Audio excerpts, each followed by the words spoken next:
Yeah, we're on. Everyone hear me all right? First off, I want to thank Chris and the Perform Better family. I mean, every year I come back, I get to connect with my friends. I was talking to Nick earlier. It's like a big reunion for us. This family is unbelievable, how they've been there for me in my career. During COVID, when things were good, when things were bad, you really have a close circle here, and I just advise you guys to embrace it, network, meet as many people as possible, and have a good time this weekend. And have fun, ask questions. If you see me in the hallway, stop me. Sometimes I'm on the phone. I'm very approachable. Don't worry, I'm all good, right? You can vouch for that. So this is my first body comp talk here. I've been doing business talks for the last 13, 14 years because I felt like that was the void that needed to be filled. But the reality is that my forte came from this performance physique world. I started as a coach in 1999. I went home to home for 4 to 5 years in New York City. I did my first raise. I always say I raised $5 million to open my first club. Got into the digital space, raised another $1.5 million to start a company called Driven. Raised another $1 million to open another group training facility. I mean, when it comes down to training and it comes down to the brick and mortar piece and the digital media piece, I really feel like, is that too loud? Thanks, I feel like an echo now, sorry about that. All right. So I really feel like that's kind of where I stand out a bit. I really have done it all in that sense. But my first club revolved around golf fitness, and while I was working with golfers, my brother was a professional golfer, I met an actor by the name of Hugh Jackman. He saw me on a few covers, he saw me work out, and he started training with me. And then that's when the physique world really opened up for me, the performance physique world, because now these actors had to get ready for the big screen. They had to prepare in a certain period of time, which I gotta be honest, I absolutely hate it. I hate when someone comes to me and they're like, I have 2 months. I'm like, shit. I'm always trying to promote these like long-term investments, but you have a certain amount of time, you have to get ready. You need to know how to manipulate the body, and you need to know how to do this while optimizing energy, because resilience to me is always the #1 focus. I don't care if someone's coming to me saying I gotta look like Brad Pitt in Fight Club. If their energy's not good, if their movement quality's not good, they're gonna be in a bad place. So these actors are coming to me, and a lot of them have never really done this. So I put up the challenge. Why is it so difficult to see improvement in body composition? And so many of your clients may battle. Now, I'm not talking about the 5 people you work with that are killing it, that will literally drink water out of your hands, because everything that you're saying is the Bible. Let's put that aside. Why is 95% of the population struggling with this stuff? And I'm gonna go into that today. So these are 5 really basic pillars.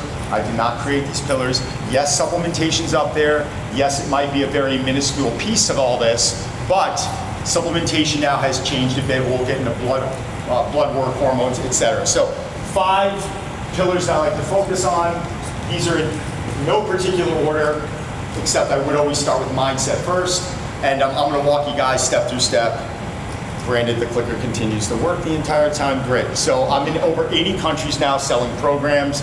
I had to figure out a way to really, how do I quantify improvement with these people that I don't get to meet anymore? I've trained over 40,000 one-hour sessions in my life. That's a lot of sessions to work with, right? That's 40 to 60 hours a week. I've been in the training business now 26 years. All right, it's definitely lightened up for me now. Now I do about 3 sessions a week. Fortunately, I'm able to focus on other areas of the business, but I'm in over 80 countries now, and we have success stories all over the world. So whether you're in the digital business, whether you're in the brick and mortar business, or whether you're just here to try and help improve yourself, I can almost guarantee you, in my opinion, this is a little bit lower level stuff. We're not really getting so technical. This is like my 101 presentation, but I can almost assure you every one of you are gonna be able to leave here today with a good point. So you hear this a lot of times. What is it? It's like 80% nutrition. It's 17% supplementation, or 17% training, or whatever it is, all that bullshit. It's 100% mental. And that's the problem. I have friends of mine right now that have perfect blood panels. They take their shirt off. Guys, I've been on the cover of Muscle and Fitness 3 times since 2018. I've been over on a dozen covers. I've got friends of mine that, like, their diet's good 50% of the time. Their blood work is perfect. Their body composition, I will never look like that. Okay, and I'm probably 2 to 3 weeks out right now from being able to be on the cover. I will never look like that. Some people, genetically or for whatever reason, they just have it. So coming in here with this thought process of, well, it's 80% nutrition, 20% training, throw that shit out the window, because for every person you're gonna work with, it changes. Stress levels, training age, how we metabolize food, gut health, all these things are gonna play a factor into this equation. And the reason why your clients are so confused is because guess what? It can be confusing, especially when you're used to doing things that might have worked for you at one time, and now you're turning around and you're realizing it doesn't work anymore. Why is this so hard now when at a time this was working? So first things first, we have to really lock down this mental side. Oh, I'm gonna love this today. So mindset. We move over here, that's better. So one thing that I did with, I started doing this with actors, because they would come into me, and guys, I know a lot of you aren't working with actors. It's fine, but I took this now and I started really rolling this off to the general population. What are we trying to create? A client comes into you, my number one goal is always movement competency. It really is. I don't care. Ryan Reynolds is like, I gotta get ready for this Deadpool movie. 1, 2, 3, I trained him for all 3 of them. In the back of my head, I know he needs to fit into the suit. I need to know he looks a certain way, but I need to make sure that he feels a certain way. Because if he doesn't feel that way, he's gonna put that suit on and he's gonna have a problem. But at the end of the day, understanding what your client is trying to achieve is something that I think a lot of us don't do. And I did this with, anyone know Liev Schreiber, Ray Donovan? Just had him on my podcast last week. Launches end of the month, you guys should listen, just saying. So Liev came on my podcast, Liev came into me during Wolverine. Oh no, I'm sorry, let's fast forward. It was a movie called Chuck. It was the Chuck Wepner story. This was like the prerequisite to Rocky. So this is what inspired Stallone to write Rocky. This guy Chuck, and he was a bull. He was non-athletic, but he was just a dog. And he fought Ali at one point, and he went like a certain amount of rounds with Ali. And that's kind of where Stallone was inspired to write this movie. So Liev comes in and sits down with me, and he starts describing this character, and I'm like, well, what does he look like? So we actually go into my office, and we sit down, and we pull up Google, and we pull up Chuck. And I look at him, and I go, oh my God, he looks a lot worse than him. And we just start laughing, though Liev's come to me for training. I need to understand what it is he's trying to achieve. Because if I come in here and everyone's got to look like Ryan Reynolds or Brad, I did not train Brad Pitt Fight Club. Every outlet calls me and they're like, Brad Pitt Fight Club, he was the best physique ever. Another conversation. But not everyone needs to look like Brad Pitt in Fight Club. So I looked at Liev and I went, shit, all right, we got to actually get you to put on some body fat. We got to soften you up a little bit. But what's the idea of training? What are we trying to create with movement? Are you boxing on your own? Yes, you are. All right, let's look at injuries. But then that allowed me to manipulate diet. That allowed me to really focus a little bit more on areas of his upper body that needed to become a little bit wider, a little bit beefier, a little bit more, looking a little bit more sluggish, a little bit more kyphotic, all these things that we don't want to achieve out of clients. But when you're prepping someone for a movie role, you got to create what you need to create. The job's on the line. So I think sitting down with your people, even before you put them through a movement screening, is part of playing the game. I think if you sit down with them and you establish this dialogue of like, where do you want to be physically? Because most people are coming into you and they want to improve, the way that they look, the way that they feel. So I think that should be a part of the equation, and a lot of us don't make that part of our equation. So meeting them mentally. I don't know, can you see all that? We all talk about movement screeners. I'm a big advocate of movement screeners. Whether it's FMS, I know Lee and Gray, I love those guys, and I've used FMS for years. Charlie might have used SFMA for years. Have a way to screen. But when you're going through that screening, it is really important that you understand and you establish a dialogue with your clientele. What do you like, what do you dislike? And I ask them, did you train with a coach in the past? Yes, I did. What did you like about that coach? Well, I loved X, Y, and Z. Great. What didn't you like about that coach? What did you like when it came to training? What did you get a good feedback from? What did you like? What did you dislike? Did you have any, I wanted to gain as much information from them before even going into that medical history form, or before even going into that movement screening. So that level of feedback for me was incredibly important, because I don't want to create something that they're going to be bored doing. I'll tell you right now, in 2005, I had a client come into me, and I literally, I was like, oh my God, I can't believe this guy just asked me this, but he said, I want to do all TRX workouts. And I'm like, shit, here we go, right? So he wants to work with a suspension trainer. Oh, yeah, the TRX, it's great for your core. And oh my God, like this, like great core workouts. And I'm just sitting there and I'm like, nodding my head. I'm like, all right, here we go. And I'm like, no problem, we can do that.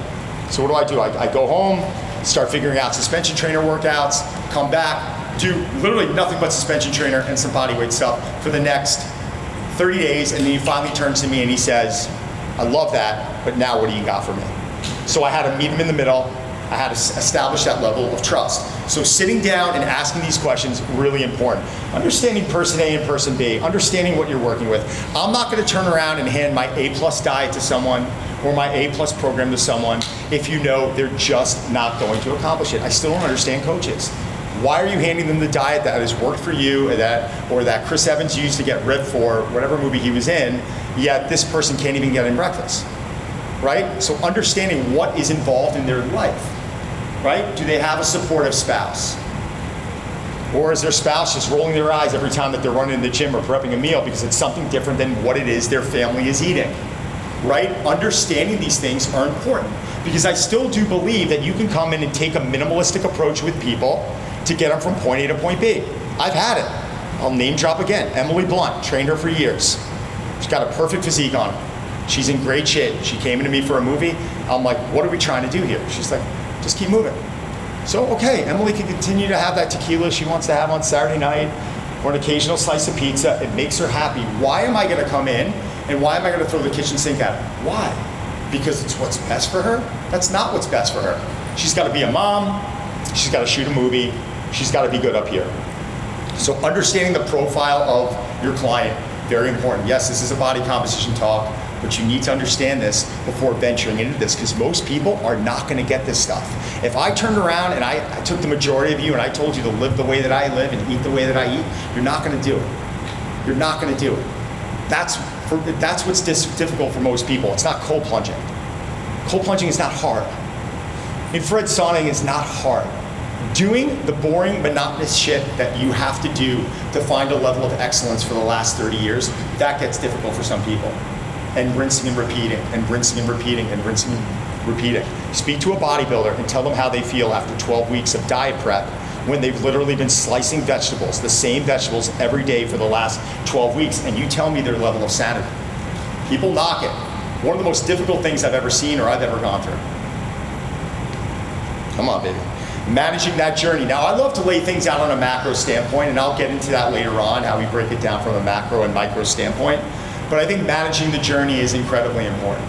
Understanding, setting that expectation for the client and saying, this is what we're gonna try and do over the next 6 months, 9 months, 2 months, but explaining to them that throughout this journey, you're going to hit speed bumps. And when you do, don't panic, communicate with me, and I will help you throughout that process. Now, micro momentum, anyone hear this term? No one's heard this term? That's so cool. I love it. Finally, I'm teaching you guys something. Micro momentum. Really, I just gave a presentation on micro momentum. Have you guys heard of Evie Pompuris? If you guys have not, guys, write that name down right now and start reading all of her stuff on the 4 archetypes. Evie Pompuris, ex-government Secret Service agent. She did lie detection tests, a terrorist interrogation. This woman's unbelievable. Very good friend of mine. Her husband, Des, trained the CIA. I just presented with both of them on stage. I met a Navy SEAL recently, and the Navy SEAL was telling me the story about a man that he met that weighed over 400 pounds. And this guy walks right up to the SEAL and goes, hey, I want to run a marathon. That's 400 pounds. And the SEAL goes, fantastic. He's like, good luck, and he starts talking to him about it. So now they part ways, and they run into each other 18 months later. So my buddy who's a SEAL runs into this guy that was 400 pounds. He weighs about $175 now, 18 months later. Holy shit. My buddy's like, oh my God, like, what the hell happened? He's like, right after I spoke to you, your talk was so motivating. I came off the stage and I said I was gonna run a marathon. I went home and I went online and I searched for sneakers all day long. I spent all day long searching for sneakers. Then the next day, I bought that pair of sneakers. The sneakers arrived 5 or 6 days later, whatever it was. I opened the box. I looked at the sneakers. The following day, I decided to put the sneakers on and I laced up the sneakers. The following day, I put the sneakers back on again and I walked to the front door. The following day, I put the sneakers back on and I walked to the mailbox. Let's fast forward now, a year and a half later, the guy's doing ultra marathons now. That is micro momentum. It's not about turning around and assigning the best diet to the person or what you did to get ready for the cover of Muscle and Fitness. It's about recognizing that individual and saying, as a coach, the magic comes down to what do I need to assign to that individual to allow them to be successful? And guess what? If it takes 2 years, it takes 2 years. I'm working with a woman right now that weighed almost 900 pounds. She got weight on a meat scale at 872 pounds. Fast forward 8 years later, she's at 450, which was formerly about 360, but then got sick and fell off. You want to talk micro momentum? That's micro momentum. Things take time, and you got to explain this to your clients. They want things done yesterday, and it doesn't always work that way. This is the problem with New Year's resolutions. We always bite off more than we can chew. And this is what you got to think about with nutrition. Every single person in here, you can make a change in your own physique, you can make a change in your own diet, you can make a change in your own client's life. But the magic's gonna come down to you recognizing what it is they need, and as a coach, you assigning to them what it is they need to do, and then guiding them along the way. And it's that simple. I just believe that we do it really, we do it far too quickly. So, summarizing mindset, personalized coaching starts, mental clarity, goals must align, lifestyle and reality. The body achieves what the mind believes. Corny line, so corny, but I used to hear Arnold say this all the time. He would be training in the mirror and he would be looking at his biceps, envisioning something. We believe in manifestation. The muscle will grow as we visualize that. And sometimes we miss that. What are we doing? We're just throwing food in our mouth. What are we doing? We're just showing up to the gym. How many sets, how many reps are you really trying to create it 1 rep at a time? And that's part of body composition change. A little bit different than performance. Performance, I'm trying to get you to move with a certain level of ferocity, speed, fluidity, call it what you want. This stuff here, it's a bit different. It's creating tension, it's executing, it's mind to muscle connection. Now training, that's what we're jumping right into. Our movement screening is critical. You can use them, you cannot use them. I'm an advocate of FMS. I've always liked FMS. I think that it'll give a coach who's maybe a bit inexperienced some red flags, and then I'll go to a Charlie Weingroff and it's like, all right, Charlie, go run away with this right now. Why did they just score a 0 on this? What can we do and how can we actually train around it? But if you don't want to use a movement screening, I think putting together your own screening that looks at specific movement qualities is incredibly important, okay? You're not going to change body composition overnight, but you can get people motivated through improving their movement competency. Bring someone into a session that hasn't been able to touch halfway down their shins, and you get them touching their toes.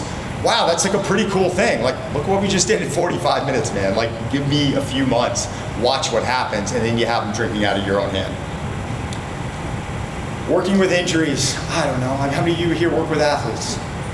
Shit, I mean, come on. It's like you're always working around injuries, right? It's not a reason to stop.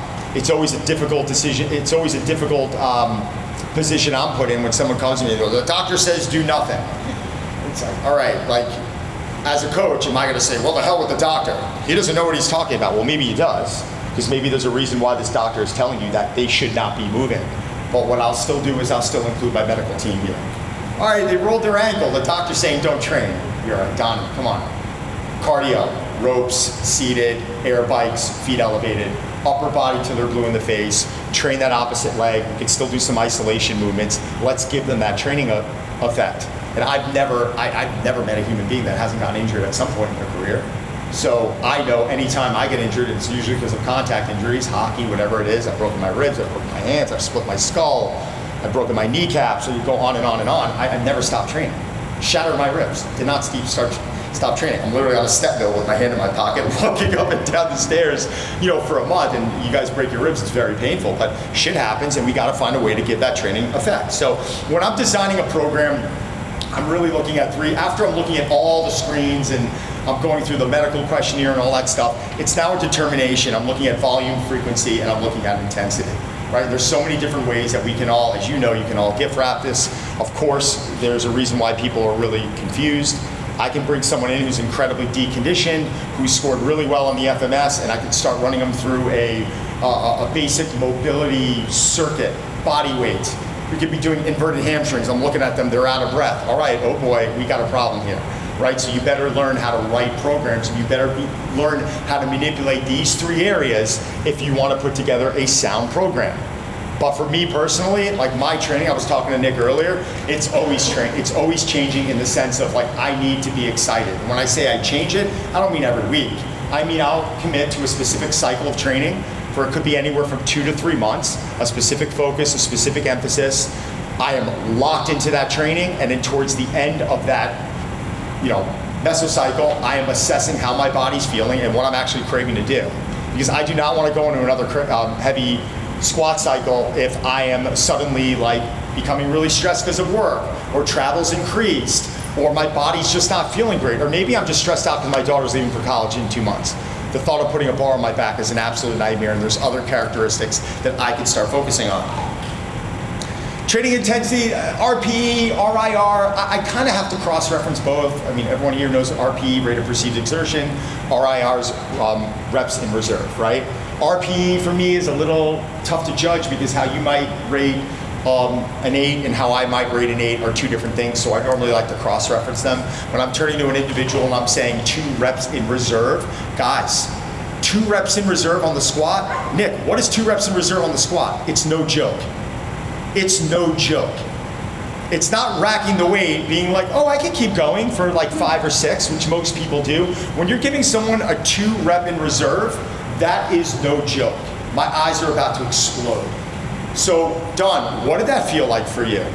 On a scale of 1 to 10, that was about a 9. All right, now I'm able to cross-reference RPE and RIR, which I like to do because then I start learning about the client, and when I'm telling someone to go, 5 RIR, right? And they're telling me, oh, on a scale of 1 to 10, that was like a 9.5, 10. I'm like, oh boy, like this person, we're gonna have to develop some mental toughness here because for me to get them from point A to point B, we're gonna have to push a little bit more on this. Right? And then I have to make sure that my exercise selection is sound, because if my exercise selection isn't sound, then potential injury.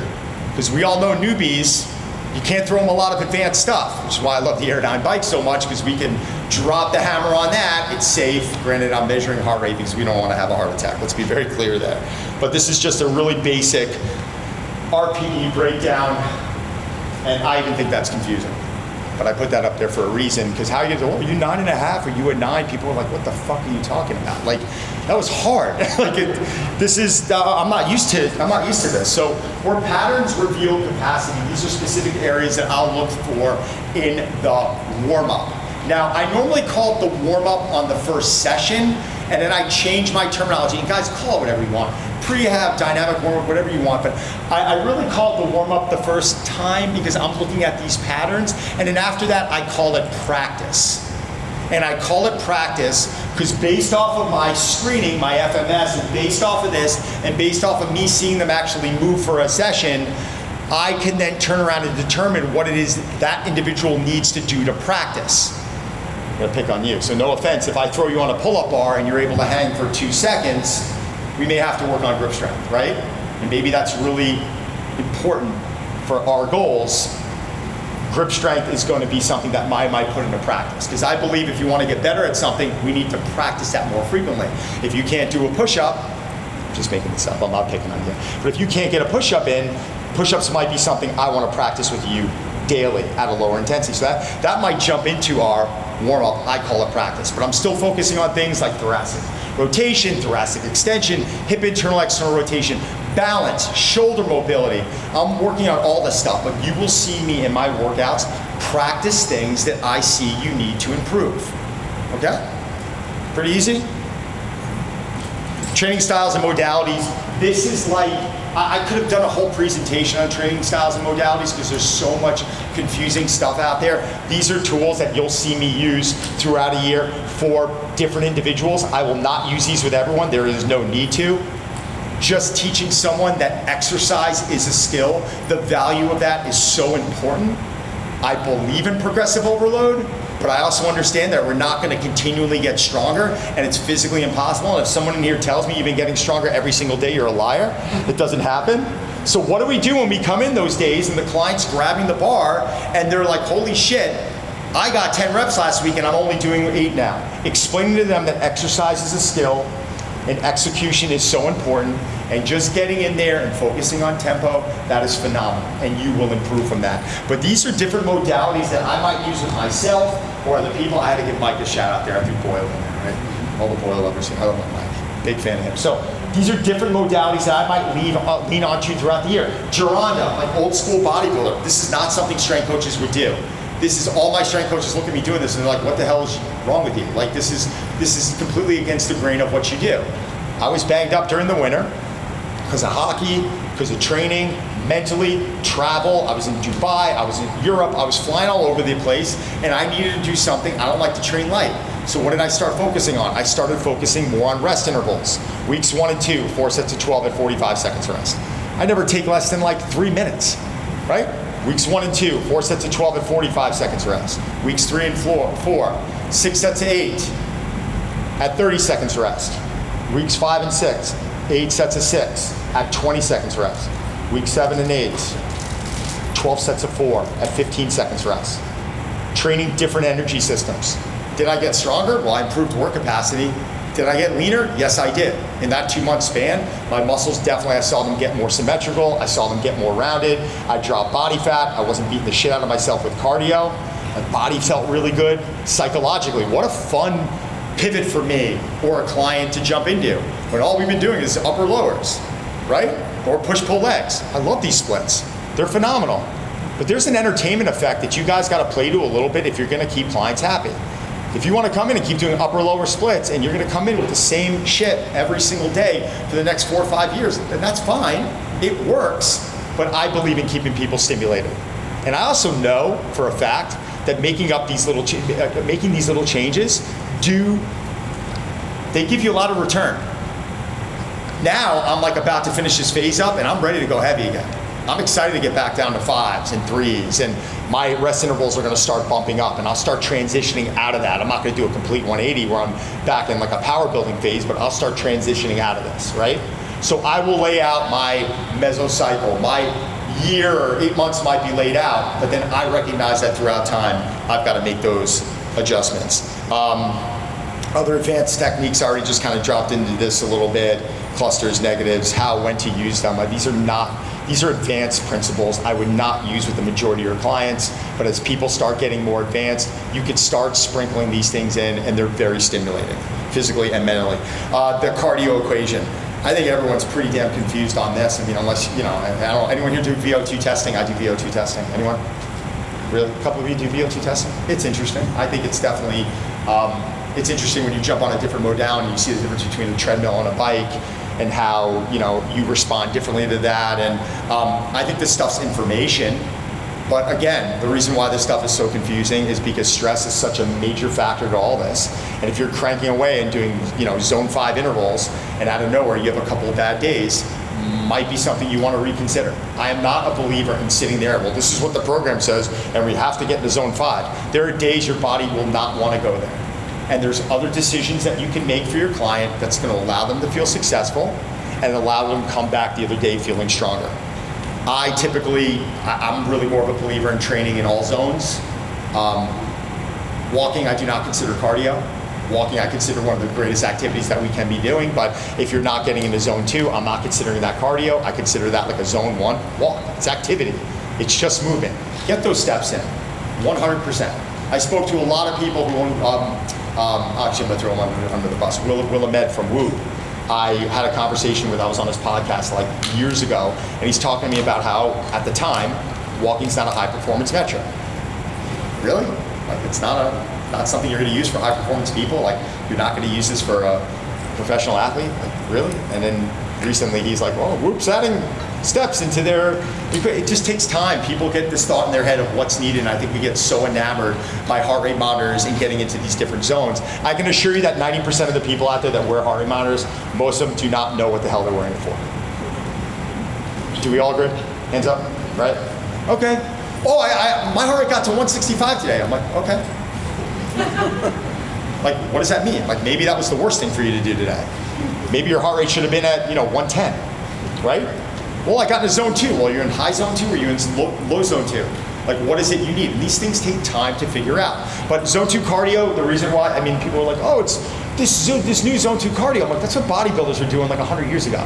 They were getting on treadmills and they were walking on an incline. They were low intensity, they were burning fat, and why it was good? Because they can repeat this day in and day out without all that additional fatigue. But guess what? When you're dieting, you will get fatigued. Zone 2 does get fatiguing. Anyone ever go do zone 2 and you're like, why are my legs so heavy? Why am I exhausted today? Why is it I've been doing this over and over and over and I just feel like I'm getting in worse shape? That's your nervous system telling you something. Like, hey, uncle, tap out. Like, enough's enough. Like, the body needs a break. We can't continually add stress on stress on stress and think it's gonna be a good thing. Managing intensities over time. Macro cycles, I think typically you're gonna see 6 to 12 months, someone laying something out in a macro. I would say that's the typical range. There's shorter macro cycles now of 3 to 6 months. I've seen macro cycles as much as 4 years. Someone getting ready for an ultra specific training that they're really trying to rewire everything that they've known and everything that they've done, and it's taken time. So macro cycles can be really long. For me, mesocycles, probably more of like a 3 to 6, 3 to 8 week span. And in micro, I'm normally looking at that as like a 1 week like assessment and deload, stuff like that. That's gonna be more of your microcycles. But it's important for you to, I think, lay this out at least in your head. If your client doesn't want to know about it, that's fine. But I think you understanding the route, the path that you're trying to go with this individual, and that's going to allow you to make adjustments and call audibles. And explain to your client that we're going to have to make adjustments along the way is something that you should be doing early, because when they fuck up and when they fall off the horse and when they're not able to accomplish what it is you said they were going to accomplish, you better be able to talk your way out of this, guys. I mean, seriously, because it's not always your fault. Sometimes it's just them, the fact that they're not doing what they need to be doing, and they don't want to follow the nutrition plan you wrote out, or you've been telling them about macros, and they don't want to even pay attention to macros. So does adding sets increase strength stress? It can. So let's be very clear here. If you keep adding volume, you're going to have a problem. You can't keep adding volume day after day after day after day. And this is the problem I find with a lot of bodybuilders that I'm friends with. I'm friends with a lot of guys that competed in the Olympia, classic physique guys for years. And at a certain point, they get in the mindset of just intensity, volume, intensity, volume, intensity, volume. Then you have a conversation with them, and the conversation, how's training? Great, no injuries? That's the first thing out of your mouth? No injuries, really? It's like you're immediately going to the negative, or like, yeah, great. Like I'm just pressing. Well, what are you pressing there? Well, yeah, I'm going over to the machine chest press there. Well, my elbows hurt, my shoulders hurt. Well, it might be a problem in your training, or it might be a problem that you were doing so much volume to get ready for stage that at a certain time during the year you should be setting up another mesocycle of maybe deviating into another style of training, which is going to allow your body to floss and move a little bit better. A lot of them just take off. Like I would, if I was on the Olympia stage and I was getting off a stage, I would be training on all 3 planes like the next 2 or 3 days later. Give myself some time off to eat some pizza and ice cream and whatever. Or go into my reverse dieting, which we'll talk about in a second. But I would immediately start training. We're already in sagittal a lot of times. Be a lot of frontal plane stuff. It'd be a lot of transverse plane stuff. Getting to that body to floss and move, rib positioning, just getting it greasy. So when I get back to that style of training that I need to get back to create hypertrophy, my body is really successful. Sample programming. So I sell, this is not a spot, by the way, I swear to God, I'm not trying to sell product here, but like I sell 30 programs a year. We're in over 80 countries now. I put Ryan's Deadpool 2 program up because this was a way of marketing where I got him into a really good mindset, and it allowed us a little bit of variability. So when we go push-pull legs, everyone knows what that means. Those were our days to be able to go heavier, focus on our 5s, more rest in between set work, really focus on set rest, set rest, set rest. Always starting the routine with our practice, always reassessing how he's moving, and then later on, we normally 6 days. It would normally, I call it a revolving door. You guys hear of a revolving door? It's a term I've been using for a while. Monday push, Tuesday pull, Wednesday legs, Thursday off. Friday push, Saturday pull, Sunday off, Monday starts leg pump. That's a revolving door where the routine is just always revolving.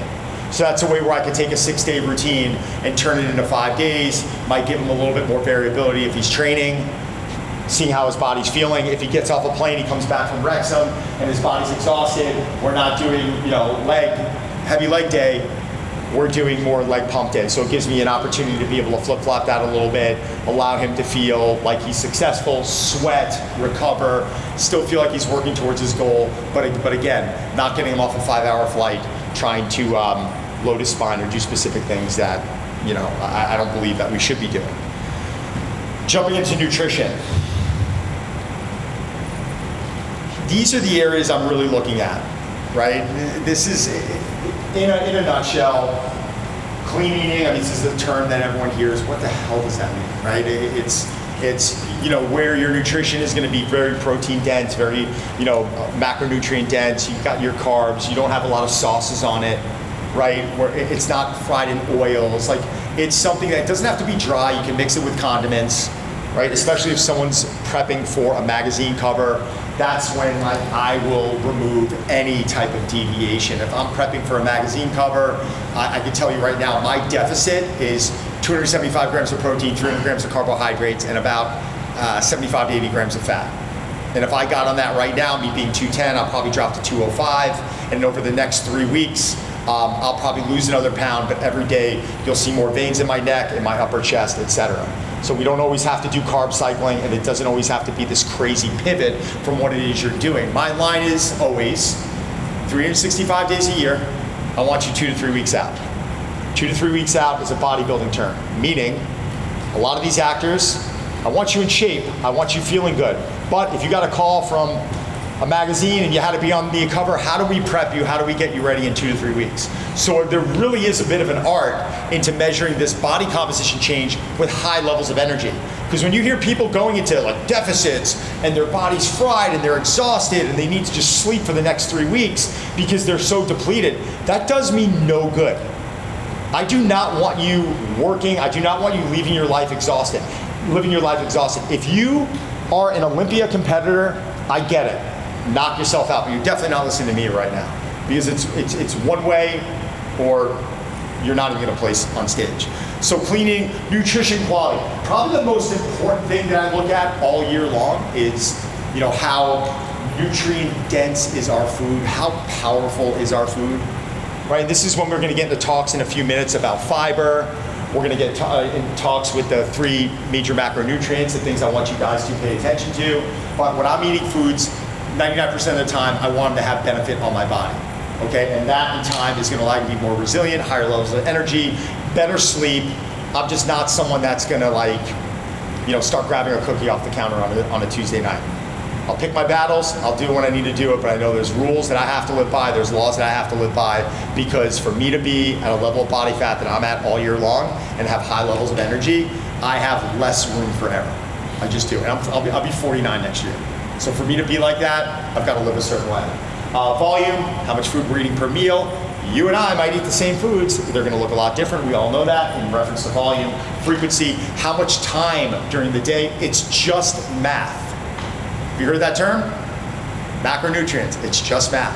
If you need 200 grams of protein a day, well, how many meals, Don? How do we eat? Oh, well, we eat 4 times a day. It's 50 grams a meal. We eat 5 times a day. It's 40 grams a meal. It's just math. Macros, I think, are the simplest thing on the planet. And the Paul Checks and all these people who want to talk about intuitive eating, we're going to get into that later on. I get it.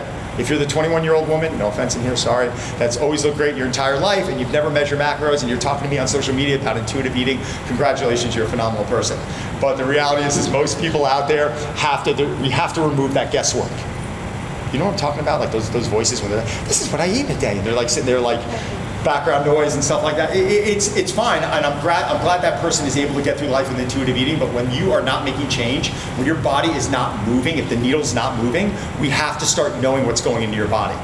And if it's protein, carbs, fats, and in my opinion, fiber, digestion, oh boy, we're not paying attention to that. Performance first physique, what time did we start, 11:15? Sure, 15 minutes, speed this up. Performance physique, again, I'll speed through this right now. Looking at the difference, how I might plan out a professional athlete's diet opposed to someone who's just coming in for physique. There is a lot of carryover there. The idea is to, if you're looking to be in that performance physique world, some people aren't. Some people come to me like, I don't give a shit about performance. I just need to look this certain way on stage. And I'm like, well, that's not exactly true because we don't need you getting hurt. So it's my job to trick into their training the things that I know that they need to be successful. It's a snapshot of that. I do. God. You got half an hour. Keep her up. You're welcome. God, on that case. Hold on a second.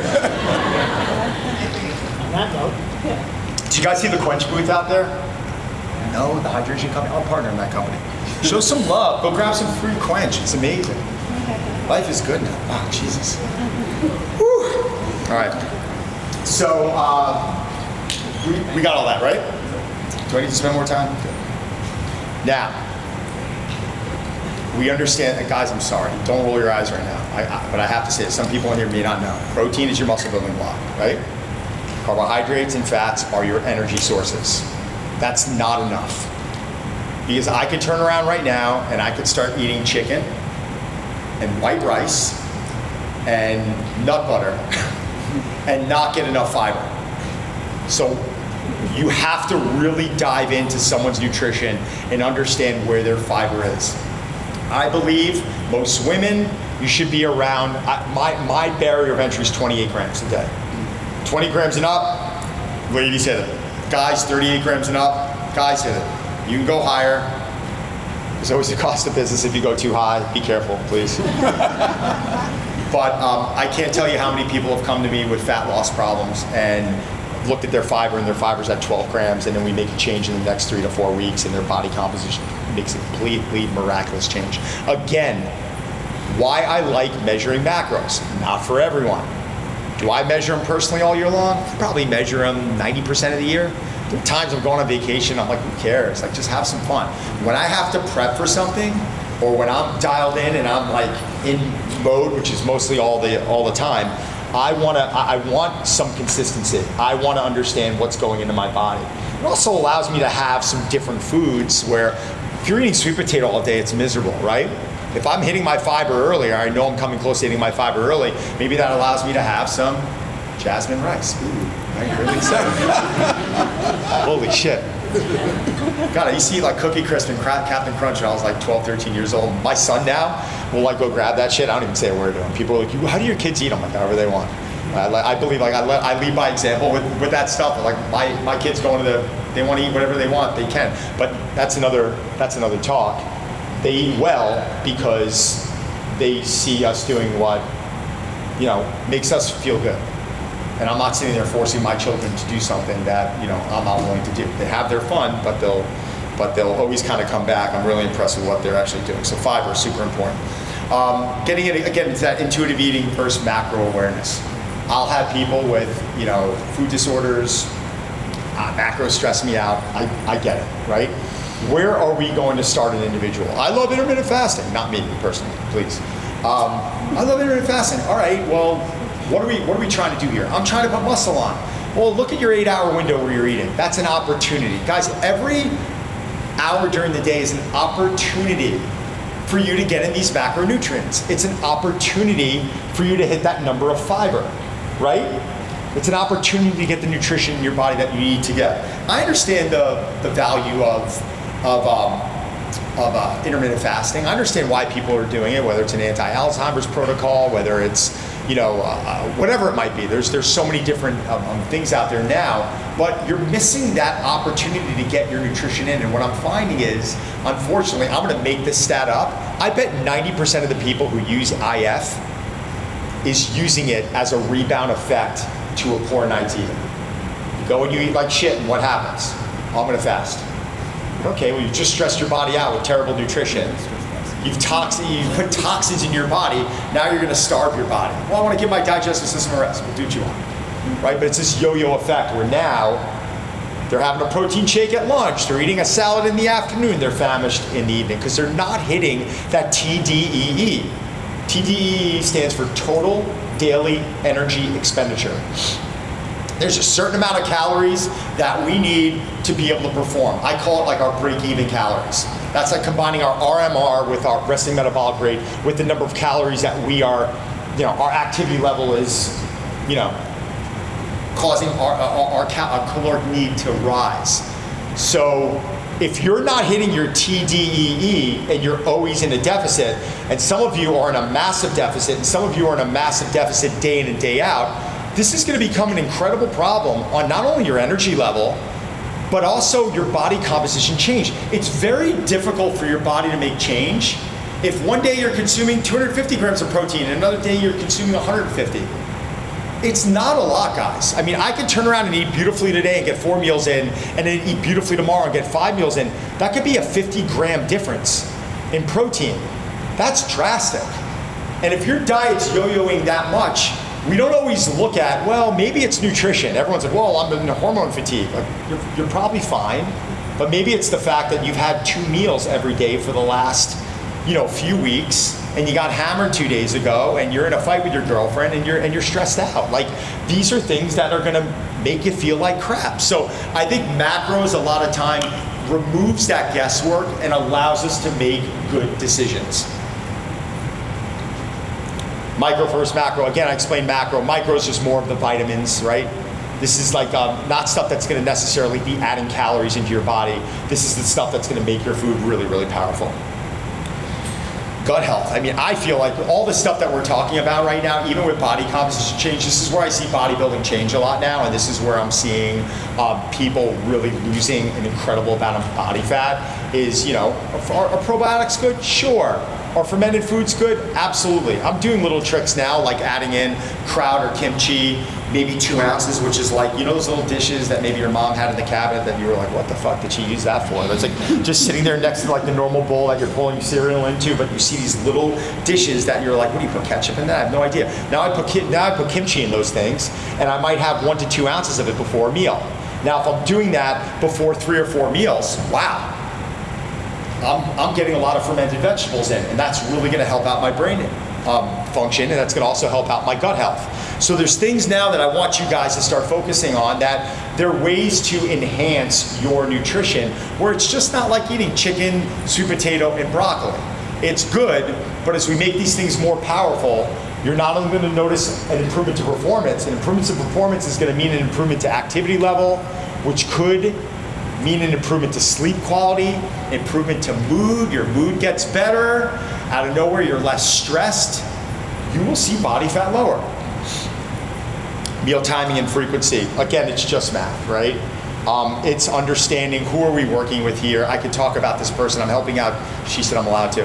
Joanna Gaines, the owner of the Magnolia Network, reached out to me a while ago. She's prepping for some shoot that she has, really exciting stuff. She was never a big breakfast person, so when I designed a diet for her and I set up her macros, which she wanted, right? Originally I was like, we can go with the intuitive. She's like, no, I want the structure. I'm like, great.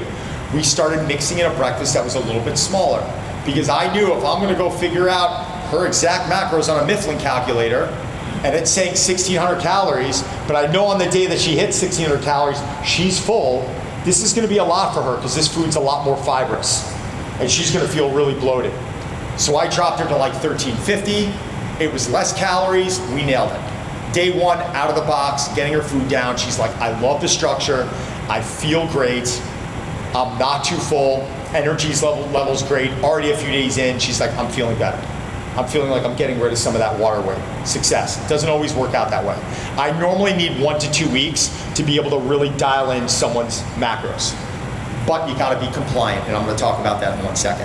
Refeed versus cheat, everyone knows the difference. I wanna know who knows the difference here. Refeed and cheat? Okay, thanks for the honesty. Awesome. I wanted everyone to say no, I'm joking.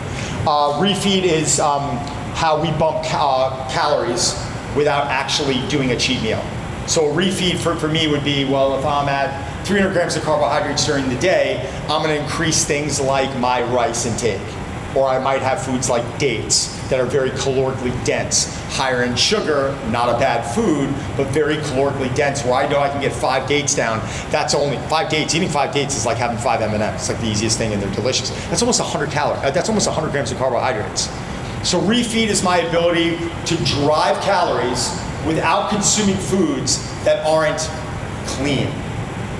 A cheat meal is like, it's like, hey, I'm going to the electric chair, what's my last meal gotta look like, right? I don't know what mine would be. Maybe, I don't know, I'm a big burger fries guy, maybe, I don't know. You gotta think about that. Hopefully I'm not going to the chair anytime soon. Reverse dieting. This is something that I think many people struggle with, and this is the one thing that I say, if you, anyone here goes into a dieting phase during the year, put your hand up. Who here goes into a dieting phase? If you go into a dieting phase, you need to know what reverse dieting is. Because I saw a buddy of mine once put on over 35 pounds in a little under, it's probably about 36 hours. 35 pounds in 36 hours. Pretty much. He was a bodybuilder. He was in an incredibly dehydrated state. He won a contest like the Easterns in Jersey. The guy literally went to a Cheesecake Factory at like 12 o'clock and he sat there through dinner and he just ate. And I saw him like 2 days later and I was like, holy shit, Patrick, what happened here? It was like blown away. What he needed to do, and this was a long time ago, he needed to reverse diet. Because when you're ridding your body of carbohydrates, you're dehydrating the muscle of water. Probably, what I'd say is the big problem with I'm not a big low carb person, even though I know there's warrant. There is merit out there for low carbs. But when someone turns to me and they say, oh, carbs make me fat, no, you're probably just not metabolically flexible. Metabolic flexibility is your ability to utilize fats and carbs as your energy source. And use them pretty evenly, which is why I believe throughout a year we want to introduce fats, we want to introduce carbohydrates, doing more of a fat-adapted diet, which wouldn't be keto, but it'd be more using fat as your energy source with lower carbohydrates, and flip-flopping that I find is really beneficial. But reverse dieting is basically taking you from a dieting phase and it's slowly ramping you up. I have a woman, oh God, I had a woman, she's still in my Challenger community. I've been running Challenger communities for 5 years. She reached out to me probably 3 years ago. She was at 1,500 calories. And then she's up to 3,200 calories. She lost 20 pounds. Okay, so we didn't necessarily put her into a deficit, but what did we do? We gave her body more energy. She became more active. She recovered better. She was happier. Training got better. Her body became a fat-burning furnace. Fat-burning furnace. So what we did over that period of time was we reverse dieted her. Now, I'm not saying that she wasn't in a deficit. I'm saying that we slowly started creeping her calories up. So if you're gonna go to a macro tracking app like Chronometer or MyFitnessPal, which is garbage, I think the best out there is Carbon. Yeah, if you have MyFitnessPal, get rid of it. I would say Carbon to me is the best because of the compliance feature, but Chronometer is also phenomenal, and I'll show you Carbon up here in a second. But if you're going to one of these macro tracking apps, which end up giving you your total calories that need to be consumed, which I think is a really good place to start, download an app called Carbon. It's got a coaching feature on there, which is phenomenal. But you might turn around and say to yourself, well, I'm consuming 1,300 calories a day. Holy shit, Carbon's telling me to consume 2,300. Do not go to 2,300. Don't. You're gonna be miserable, you're gonna feel sick, you're gonna get discouraged, and you're gonna run away from macro tracking. What you need to slowly start doing is bumping your calories, and as the coach, you're the one. I'll take someone conservatively at like 50 to 100 calories a week if they're having like somewhat of an upset stomach, GI issues. I've done it as much as where I'll bump someone maybe 300 calories a week, 400 calories a week if they're a really big dude and they can handle those calories. But I think normally 100 to that 200 calorie range is probably the sweet spot for most of you. So if you're gonna bump your calories 100 a week and you gotta bring them up 1,000, that's 10 weeks. If you're gonna bring it up 200 a week, that's 5 weeks. It's just math. That's reverse dieting. It's taking a slow, methodical approach every week and allowing your body to acclimate and allowing your body to adjust to those additional calories coming in. For every gram of carbs we're pulling in, we're gonna also drag in about 2 to 3 grams of water. So when you rid your body of carbohydrates, you're dehydrating that muscle of water.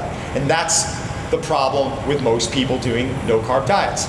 They are not getting enough fiber in, which I consider the 4th macronutrient, right? And then when they go off the reservation and decide to go to Las Vegas and have margaritas and eat and relax and have fun, they end up putting back on 8 pounds. And they're like, what the hell is going on here? This is just too much. So I also believe that as we develop that metabolic flexibility, you'll notice that when you go into an environment, I went to Italy with my wife and ate pizza, gelato, and drank wine every day with her, and I lost like 7 pounds. Because I was eating 3 meals a day opposed to 5, and I was in a deficit.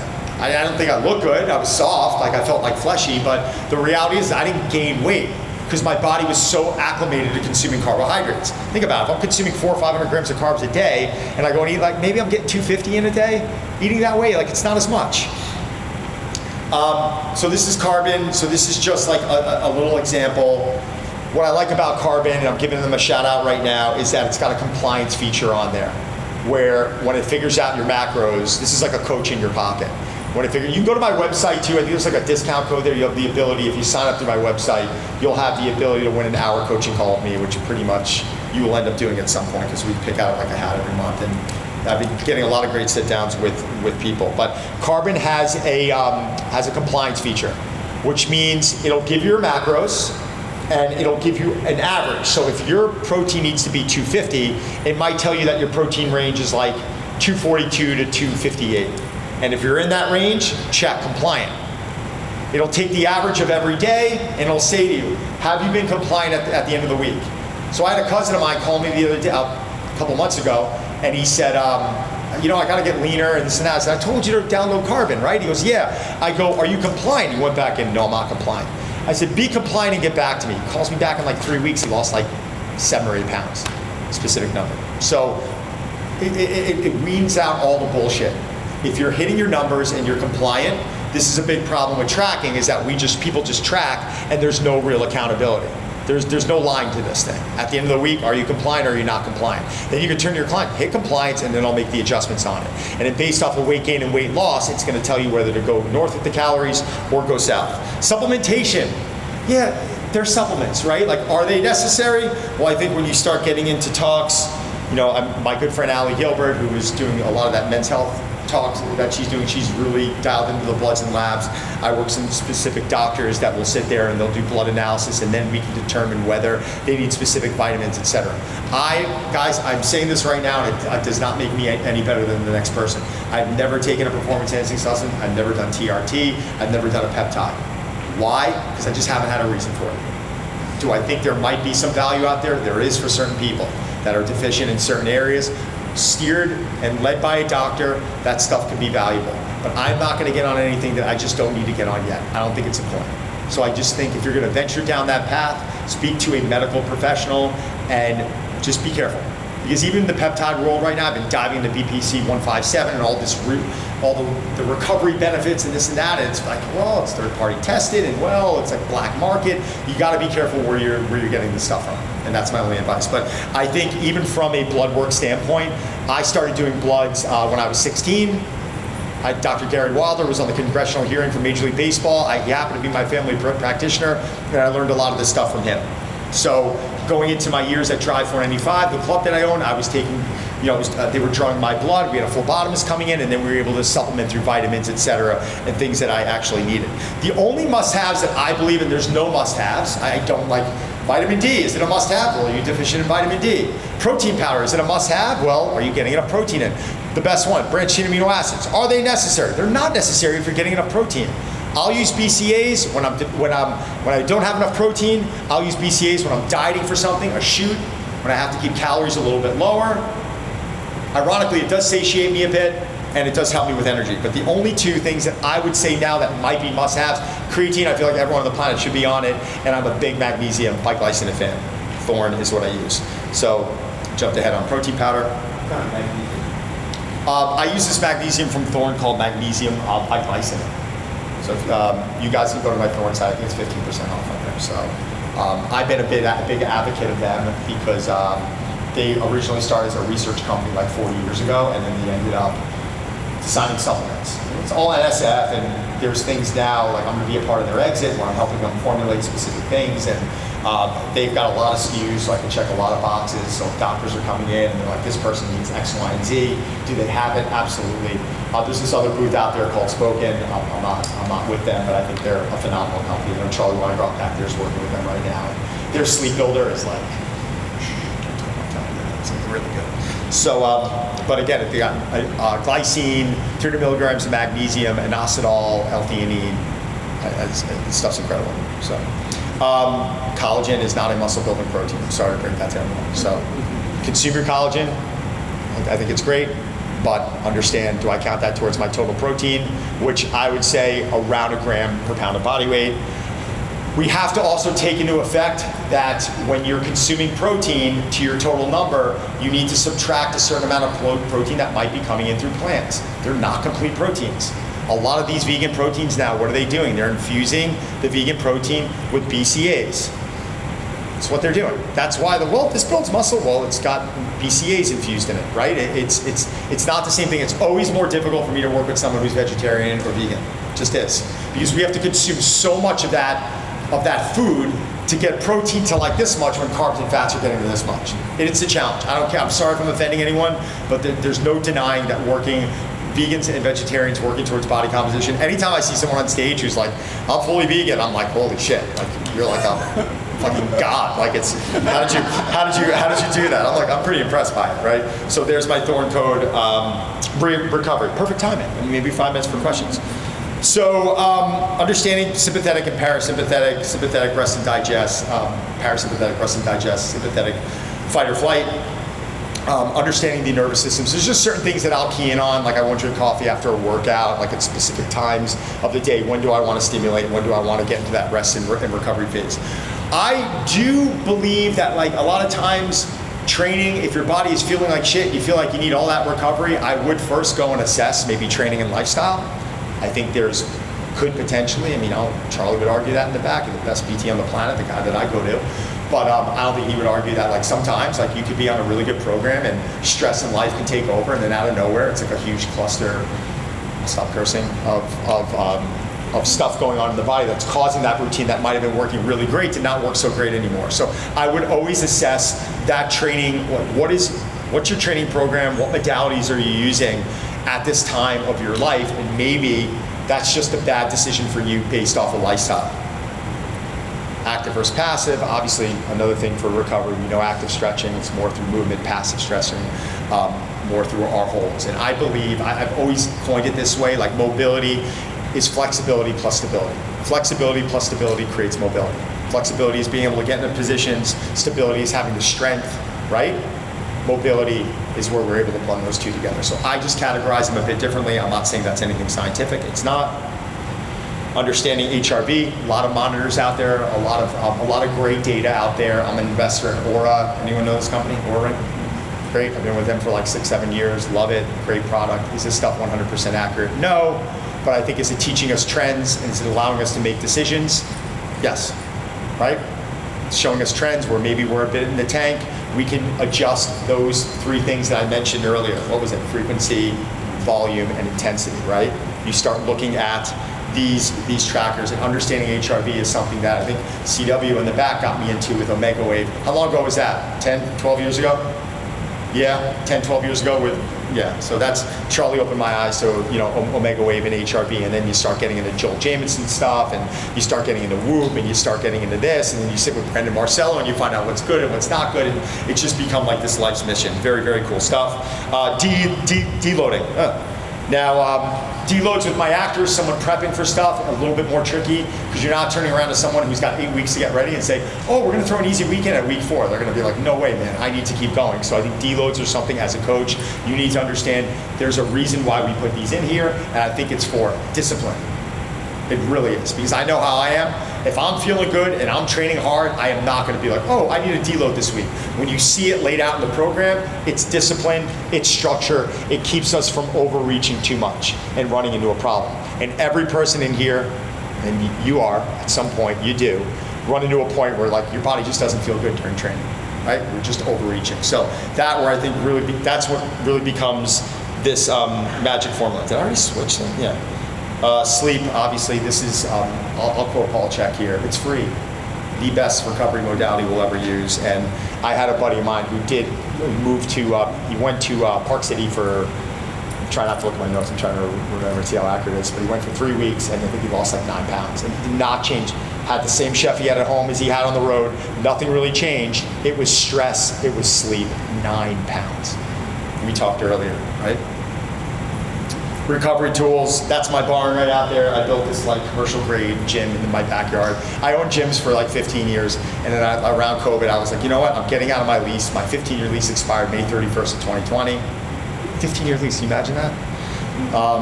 I still love talking about it because it was the first time I felt like I wasn't getting kicked in the nuts from my landlord. And you know, I thought I was going to re-sign in September. I ended up not re-signing, but I ended up building this like multi-floor, awesome, like a commercial grade facility. It's like it's my content hub. I just film out of there. I don't train people one-on-one anymore. But I have got this area called the Sanctuary, which is where I have this renewed cold plunge in this sauna. Guys, this stuff doesn't mean anything without those other things that I talked about. Sleep, nutrition, training, very important. This is not going to solve your problems, but how do I do this now?